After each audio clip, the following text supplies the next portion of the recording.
ఇప్పుడు ఈ క్లాస్లో పాండురంగ మహత్యం అని చాలా కాలం క్రితం ఎన్టీఆర్ యాక్ట్ చేసిన అద్భుతమైన పిక్చరు. ఆ రోజుల్లో చాలా పెద్ద హిట్. అన్నమయ్య రామదాసు తీసిన తర్వాత స్వర్గీయ అక్కినేని నాగేశ్వరరావు, రాజేంద్రరావు మీరు ఈ 2 సినిమాలు తీశారు, పాండురంగ మహత్యం కూడా తీస్తే బాగుంటుందని అన్న తర్వాత ఆ సినిమా చూశాను. చాలా అద్భుతంగా చేసిన సినిమా అది, పెద్ద హిట్ అయింది ఆ రోజుల్లో. సేమ్ సినిమా బాలకృష్ణలో తీయాలని డిసైడ్ చేసుకున్నాం. పిక్చర్ అంతా బాలకృష్ణతో తీయటానికి చాలా హ్యాపీగా స్క్రిప్ట్ కానీ ఎన్ని వర్కౌట్ చేసాం. కానీ మొదటి నుంచి నాకు భయం ఉండేది. ఆ రోజుల్లో ఆత్రేయ గారు చాలా అద్భుతంగా రాసిన ఆ పాట అమ్మ అని అరిచిన ఆలకించమ్మ అనేది చాలా హిట్ సాంగ్. అంతకన్నా గొప్ప పాట మనం చేయగలమా అనేది భయం ఉండేది.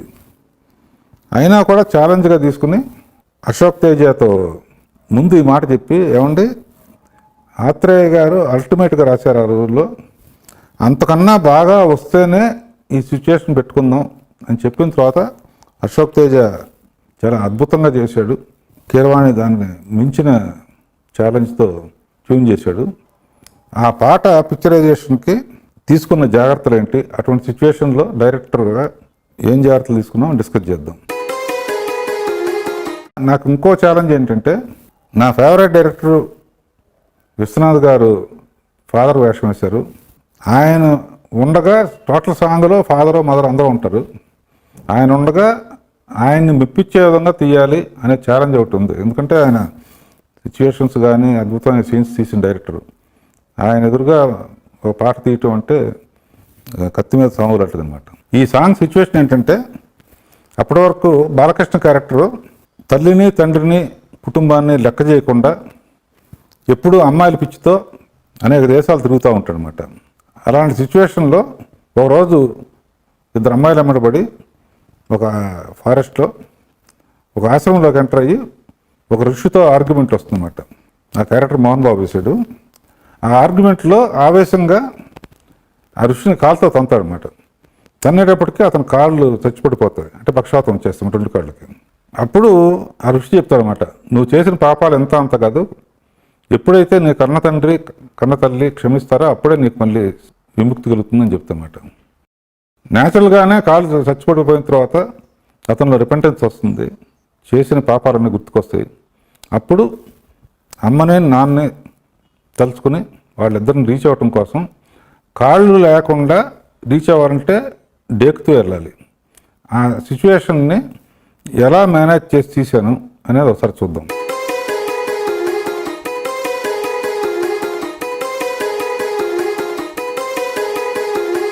ఇలాంటి సాంగ్స్ తీసేటప్పుడు, ఎందుకంటే సిచ్యువేషన్ ప్రకారం అతను 2 కాళ్ళు చచ్చిపడిపోయినాయి.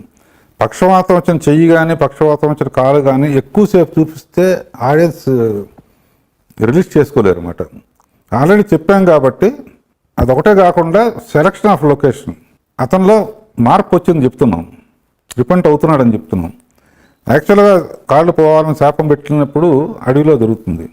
సాంగ్ స్టార్టింగ్ అడవిలోనే స్టార్ట్ చేయొచ్చు, కానీ అతనిలో రిపెంటెన్స్ వచ్చిందని ఆడియన్స్ కూడా నమ్మాలంటే బ్యాక్గ్రౌండ్ అంతా టెంపుల్స్ లాంటి బ్యాక్గ్రౌండ్ ఉండాలని చెప్పేసి, so selection of background main ఇంపార్టెంట్గా ఉండాలి ఇటువంటి సిచ్యువేషన్స్ అప్పుడు.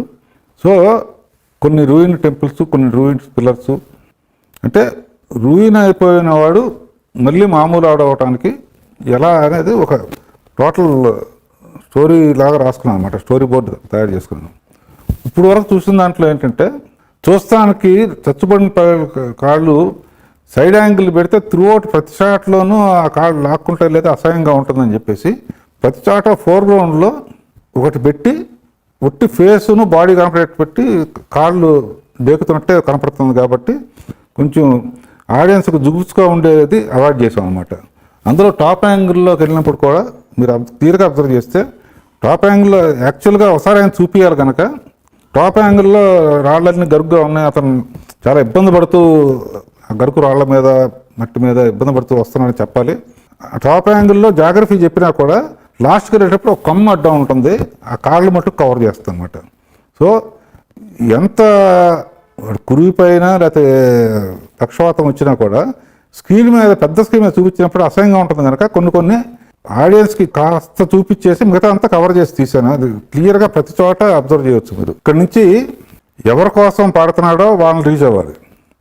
రీచ్ అవ్వటం ఒకేసారి మదర్ని తండ్రిని రీచ్ అయితే ఇద్దరు ఉండగా చేయాల్సి వస్తుంది. అందుకనే సపరేట్ చేయటం ముందు తల్లితో చరణంలో తల్లితో ఉంది కాబట్టి తల్లితో జరగడానికి వీలుగా లొకేషన్లో కోనేరులో నీళ్లు కోసం వచ్చింది, ఆయన సంజయ్ వార్చుకుంటున్నాడు, ఈవిడ ముందు బయలుదేరింది.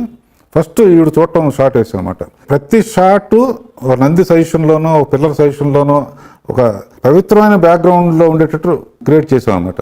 ఫస్ట్ ఏంటి, ఆ బీజంలో ఒక యాక్షన్ జరగాలి. ఏం జరగాలి, నీళ్లు తెస్తుంది, నీళ్ళే ఎందుకు తేవాలి అంటే ముందే ఆలోచన పెట్టుకున్నాను అనమాట.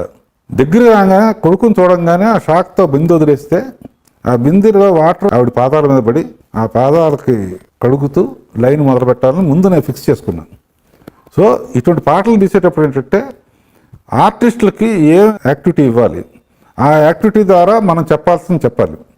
ఊరికినే ఆ అమ్మాయి బిందుతో వచ్చింది, బిందు పక్కన పెట్టి బాబు ఇలా అయిందా అని ఒళ్ళో కూర్చోబెట్టుకోవచ్చు. బట్ దాన్ని కూడా వాడుకోవాలంటే ఫస్ట్ టైం దూరంగా మాట వింది దగ్గరికి వచ్చి చూసేటప్పటికి కాళ్ళు చచ్చుబడిపోయిన అర్థం. ఇది ఒక్కసారి బిందు వదిలేసేటప్పటికి ఆ పాదాల మీద న్యాచురల్గానే నీళ్లు పడి ఆ పాదాలని కడుగుతూ అమ్మా నన్ను క్షమించు అని చెప్పటం. సో స్టోరీ బోర్డు క్లియర్గా వేసుకుంటే అక్కడికి వెళ్ళిన తర్వాత మళ్ళీ కన్ఫ్యూజన్ లేకుండా లొకేషన్ ముందు చూసుకుని 2-3 రోజుల ముందు లొకేషన్కి వెళ్ళి ఎక్కడ ఏ ఆర్టిస్ట్ ఎక్కడ స్టార్ట్ అవుతుంది, ఎక్కడికి వచ్చేటప్పటికి పర్ల ఎండ్ అవ్వాలి, ఎక్కడ వచ్చేటప్పటికి బీజం చేయాలి అన్నీ డిసైడ్ చేసుకోవాలి. స్టోరీ బోర్డు వేసుకుంటే అంటే నేను స్టోరీ బోర్డు రాయను కానీ నా మైండ్లో స్టోరీ బోర్డు ఉంటుంది అన్నమాట. అదే కాకుండా ఇటువంటి పాటలు తీసేటప్పుడు ఆర్టిస్టులు ఎప్పుడు నుంచోవాలి, ఎప్పుడు కూర్చోవాలి, ఎందుకంటే ఇతను లేవలేడు. సో వాళ్ళు కూర్చున్నట్టు చేయాలి. ఇవన్నీ కూడా ఏంటంటే ఆర్టిస్టులకి మామూలుగా అయితే ఇప్పుడు ఇలా చేయండి అమ్మని కావాలించుకోమని చెప్పచ్చు. ఇప్పుడు కాళ్ళు లేనివాడు ఏం చేయాలంటే మనం ముందు ఏం యాక్ట్ చేయాలో నేర్చుకోవాలన్నమాట. మనం ఎప్పుడు కాళ్ళు పట్టుకోవాలి, ఎప్పుడు ఆవిడ నేల మీద కూర్చోవాలి, ఎప్పుడు ఆవిడని ఎంప్రెస్ చేసుకోవాలి, ఇవన్నీ కూడా మనం కూడా ఏం చేయాలనేది చూపించడానికి రెడీగా ఉండాలన్నమాట. ఇప్పుడు తిరిగి చూస్తే ఫాదర్ వస్తున్నాడు. ఇప్పుడు ఫాదర్ దగ్గరికి మళ్ళీ ఆ బీజంలో యాక్టివిటీ ఉండాలి. అమ్మతో యాక్టివిటీ అయిన తర్వాత తిరిగి చూస్తే ఫాదర్ వస్తున్నాడు. నెక్స్ట్ ఫాదర్ దగ్గరకు వచ్చేటప్పుడు ఆ బీజంని ఎంగేజ్ చేయాలి. ఆ బీజంలో ఏం చేయాలి, ఒక్కసారి ఇద్దరు కలిసి ట్రై చేస్తారు. లేపడానికి ట్రై చేస్తే ఇంపాసిబుల్, మళ్ళీ కుప్పకు కూలిపోతాడు. దాంతో విశ్వనాథ్ గారు కూడా రాయి మీద కూర్చుండిపోతాడు అనమాట. ఫస్ట్ లైన్ అవ్వగానే ముందు మదర్కి యాక్టివిటీ లేదు కనుక మదర్ని అవుట్ చేస్తాం, ఎందుకంటే తర్వాత జరగబోయేదానికి లింక్ చేసుకున్నాం. సో అప్పుడు నాన్న సబ్జెక్టు కరెక్ట్గా వీళ్ళిద్దరి మధ్య ఉంటుంది. నాన్నతో డైరెక్ట్గా మొదటి నుంచే అక్కడ దండం పెట్టి ఫేస్ దగ్గరికి వెళ్తే ఇబ్బంది అని చెప్పేసి నాన్న ఒళ్ళో తలబెట్టి లైన్ స్టార్ట్ చేశాను అనమాట. గుండెల మీద ఆడుకున్నానని, నీ వేలు పట్టుకుని లోకం అంతా చూశానని. సో ఇదేంటంటే యాక్చువల్గా పొజిషన్స్ కూడా మనమే యాక్ట్ చేసి చూపించాలి. జనరల్గా క్రేన్ ఎందుకు వాడాలండి, టాలీ ఎందుకు వాడాలండి అప్పుడప్పుడు కొంతమంది స్టూడెంట్స్ క్వశ్చన్స్ వేస్తూ ఉంటారు. కొన్ని లైన్స్ తెలియకుండా నన్ను ఇంప్రెస్ చేస్తాను. అందులో అద్భుతంగా అశోక్ తేజ రాసిన లైన్లో అమ్మకు బ్రహ్మకు మధ్య నాన్నే ఒక ఇచ్చినని. సో ఆ షాట్ అప్పుడు యాక్చువల్గా క్రేన్ అలా పైకి వెళ్తుంది. క్రేన్ ఎందుకు వాడాలి అంటానికి తెలియకుండా ఇవన్నీ వర్కౌట్ అవుతాయి. అక్కడ అమ్మకు పాదాలు కడిగాడు, ఇక్కడ నాన్న కాళ్ళు పట్టుకోవటానికి నాన్న పూజిస్తే ఆదిదేవున్నే పూజించినట్టు అన్నప్పుడు పెట్టి ఆ తర్వాత లేచినప్పుడు ఆయన తండ్రి చెప్పడం తీసుకుని అప్పుడు ఆ తర్వాత దండం పెడతాం. ఫస్ట్ కనపడినప్పుడు దండం పెట్టకుండా. సో ఇవన్నీ ఏంటంటే ఇక్కడ చెయ్యి ఎప్పుడు పెట్టాలి, ఎప్పుడు దండం పెట్టాలి, ఎప్పుడు ఒళ్ళో పడుకోవాలి, ఇవన్నీ కూడా మనం యాక్ట్ చేసి చూసుకుంటేనే ఇంత పర్ఫెక్ట్గా తీయాల్సి వస్తుంది అన్నమాట. ఇందులో చాలా అద్భుతంగా అశోక్ తేజ రాసిన లైను, మర్చిపోయి కూడా నన్ను మన్నించొద్దమ్మా.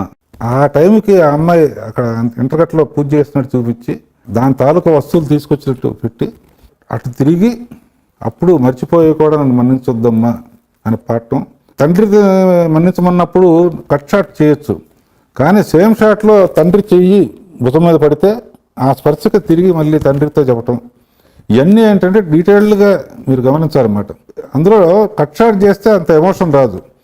కలనైనా నన్ను క్షమించొద్దని చెప్పి ఆయన చేతులు తీసుకుని తను చెంపలు వాయించుకోవటం అనేది క్లైమాక్స్కి, పాట క్లైమాక్స్కి వెళ్ళింది అనమాట.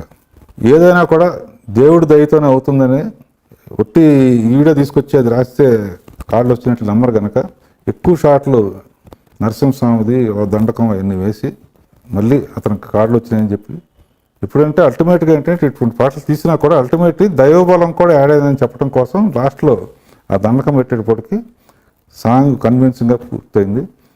అప్పుడు కానీ నాకు ఆ పాండురంగడిని కన్నా తక్కువ లేకుండా తీయగలిగాం అనే నమ్మకం వచ్చింది. ఇటువంటి పాటలు తీసేటప్పుడు 100% ఆర్టిస్టులకి ఎలా యాక్ట్ చేయాలో, చెయ్యి ఎక్కడ పెట్టుకోవాలి, ఏ టైంలో అవతల ఆర్టిస్ట్తో ఇంటరాక్ట్ అవ్వాలి అనేది కంపల్సరీగా తెలుసుకుంటే సక్సెస్ఫుల్గా సిచ్యువేషన్ సాంగ్స్ని కోరియోగ్రాఫర్ లేకుండా తీయగలం అనమాట.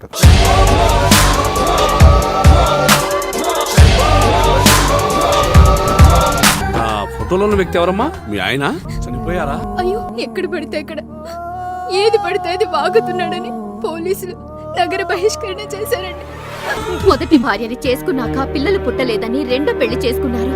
ఆవిడకి పుట్టలేదు. మూడోసారైనా తగులుతుందనుకున్నా, తనకే పుట్టలేదు. ఆయన దగ్గర బాణం ఉంది కానీ దానికి పదును లేదురా.